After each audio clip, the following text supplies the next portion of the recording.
What if your drop pod landed in the void? Now, when you make a new world in Subnautica Below Zero, your first objective is to find the drop pod. Your drop pod contains basically everything you need to survive on 4546B. It contains a fabricator which can be used to craft tools and other materials, as well as a small storage that can be used to store items.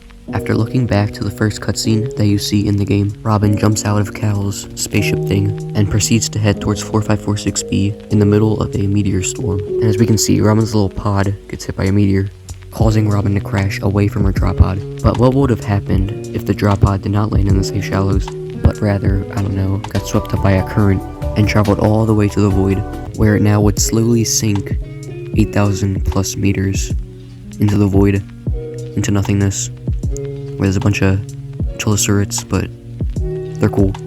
Okay, so I doubt you would even think of traveling that far down into the void to catch up to it, but I will admit you can swim pretty darn fast in this game.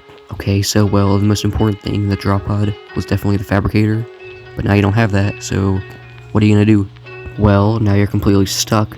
I think Hal probably would have left you by now, and there's like no reception on a freaking alien planet, so that way you can call him or ask for help, but I guess you aren't all alone. You still have Margaret. Yippee! If you travel over to the Delta station, climb up the giant island, and then finally reach the base up there, you can actually find a fabricator. And so yay, there you go, you did it. But wait, it's been iced over for probably like a decade, so it doesn't work.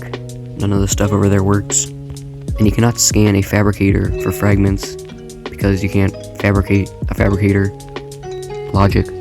So your next bet would probably be to go to Margaret's base, down deep into the lily pads bio. And you still gotta swim all the way down there with like 25 seconds of oxygen.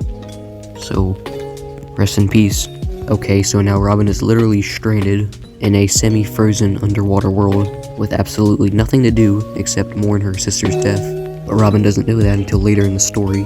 It's not that funny, but it kinda is.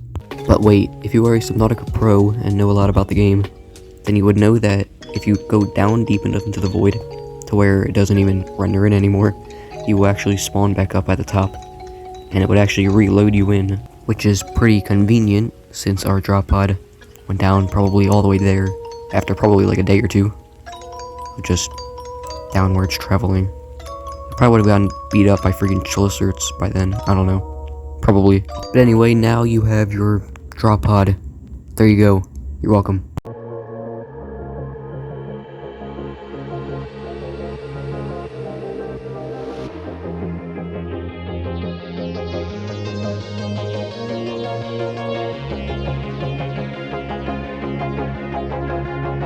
Oh, and also, by the way, this video is just pretty much a joke, so do not light me up in the comments below if I missed something, or if there actually is a way to do this in survival. I don't know. Whatever. I'll see you next video. Bye. Please don't light me up in the comments, please.